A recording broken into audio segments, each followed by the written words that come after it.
The hardest obstacle was myself. I started realizing more and more and more that all these people were gone. What was haunting me was me. I can't control my dad. I can't control the people calling me. I can't control all these things. But they were things that kept me down.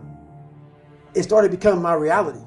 My reality was what they made it out to be.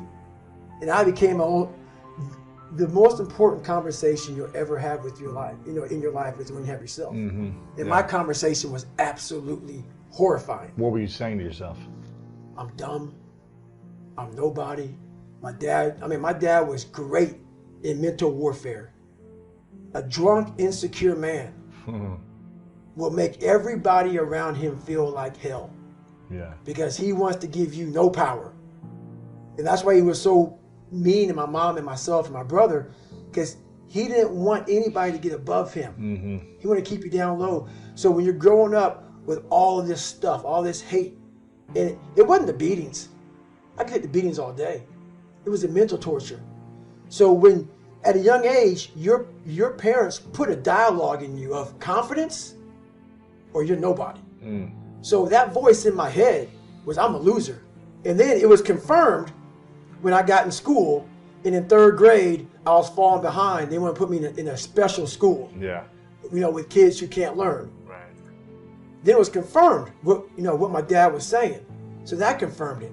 Then I started cheating. So I started realizing, I'm taking the easy way out again. Yeah. And it started snowballing from there. Now the kids are calling me. But it wasn't all the kids. So what happens is you start to get this picture that everybody hates you.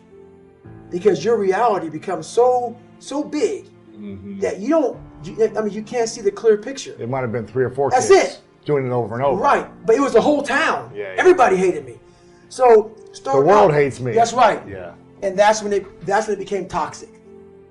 And that is where I became my worst enemy. What was the greatest lesson your mom taught you growing up? Honestly, the greatest lesson she ever taught me is a lesson that she doesn't know how much she taught me, because she wasn't much in the teaching mode. My dad took her soul. But what I did as a young kid is I observed everybody. I wasn't really smart in the books, but I was real smart when it came to life. Yeah. And I was able to sit back and watch her mistakes. I was able to see how she struggled through life and how I don't want to struggle through life. And I was able to see she never picked me up. The biggest thing she did for me, and this is honest to God truth, and she doesn't even know she did it. When I would bust my ass, when I would fail, when I was at the bottom of the sewer, she never picked me up. She never gave me that cookie and said, hey son, it's going to be okay. Yeah. She didn't have time for that. And sometimes she gets upset when I talk about my past because it paints her out to be not the best mom. If I had any kind of mom in that kind of environment, I would have never made it. Because she forced me, for whatever reason, she forced me to, you better figure this out or you're going to be a statistic. Wow. And this is something that she didn't sit down and tell me. I realized this. This is the world that is in front of me. And what most people do is they see this world and they look at it as an excuse to get out of it. Yeah. I started looking at it as this is the ultimate training ground for the rest of my life. I have all these valuable lessons, because if you look out in the world right now today, it's not a nice place. But I'm very prepared for it. I'm prepared for all the failure coming my way. I'm prepared for everything my way. And that's the biggest lesson that she taught me by not teaching me. By never saying it's going to be okay. Yeah. Matter of fact, she told me the exact opposite. Life sucks.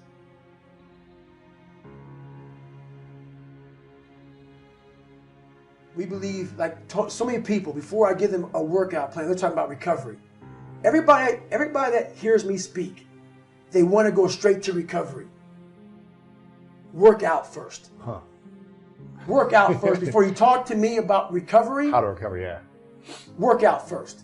We are always looking for, whenever I talk to people, people take my words and they put it in a way to where they want to feel comfortable. This guy, they want to put you in a box. They want to put a title on you. No, you're putting a title on me to make yourself feel better about yourself. If you read this book of mine and you see where I came from, this person was not built. This person was not made by God. This person was built. I made this person. I made this person by diving into the insecurities that life gave me. Because now they're yours. They're yours to own. If you're not smart, call yourself dumb. It's okay, because you are. But take that not as you putting yourself down. If you're fat, call yourself fat. I used to be 300 pounds. We want to talk so soft to ourselves. We're looking for that recovery day. And that recovery day is everything in your life. Everything in your life is a recovery day. We're looking for it. It's not coming. It's not coming. Get over that recovery day. And that's the mentality I took with me. And what happened through that process was all the frivolous things of life started to float away. I used to tell people lies so they would like me. Because I was so insecure. When you start to build yourself up and start to have the one thing that we don't have is confidence. Yep. Real, authentic confidence from hard work. Everything else goes away. You no longer look to other people for your self-esteem. For validation. That's right. Yeah. You now know. I walk in a room now and I know the hours and years and decades I put into David Goggins. That's something, it's not on the wall. It's not a trophy on the wall. It's not a medal on your neck. It is actually a feeling in your heart. And people go, why don't you ever smile? I don't have to. Yeah, I do have a stoic look on my face. I'm a very focused person. But the feeling I have in my soul and in my heart, that's why I don't need to smile. I don't need to smile. I don't need you to look at me and say, oh my God, you look happy. Because half of us aren't happy. We're giving you something that we think you want to see. I don't do that anymore. I don't care how you perceive David Goggins. Because through my journey, I figured out the one piece I was missing. I thought it was cars. I thought it was women. I thought it was money. I thought it was everything. The one piece I was missing was me having the courage to face myself. And once you do that on a daily basis, it's not about the running. People are going to be about working out. Where I got my work ethic from was the hours I had to spend learning this. When you sit down and you're not smart, and you have a disability, and you still want to be at the top of your class, I didn't want to just get by. When I realized that I can learn through hard work, and I can beat the valedictorian in school, but I got put in 10 hours more a day than he does. You know what kind of strength comes from that? When you're sitting down, that guy that valedictorian studied for an hour, and you know I caught you, and I am dumb, but I have the work ethic to catch you. That's where David Goggins got really invented. Yeah. Was at a kitchen table with 20 spiral notebooks that were empty, and then 3 months later, they were full.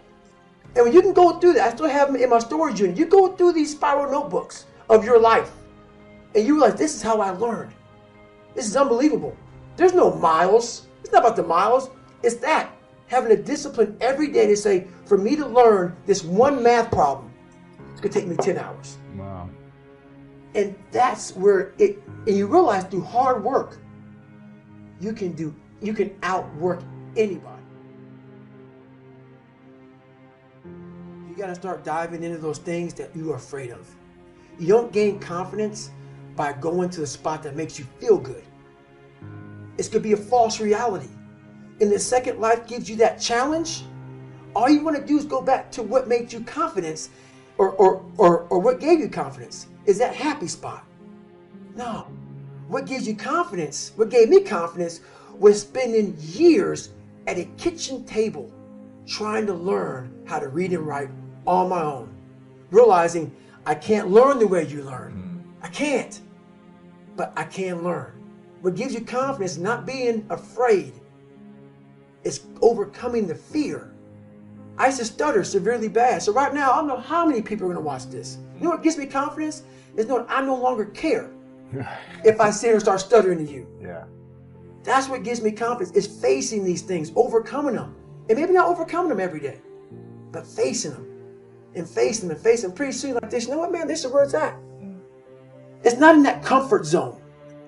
It's in the discomfort zone is where my confidence is getting built. Mm-hmm. That's where it's getting built. But people want to, they want an easier answer. Yeah. There has to be an easier way. There's not. I'm sorry.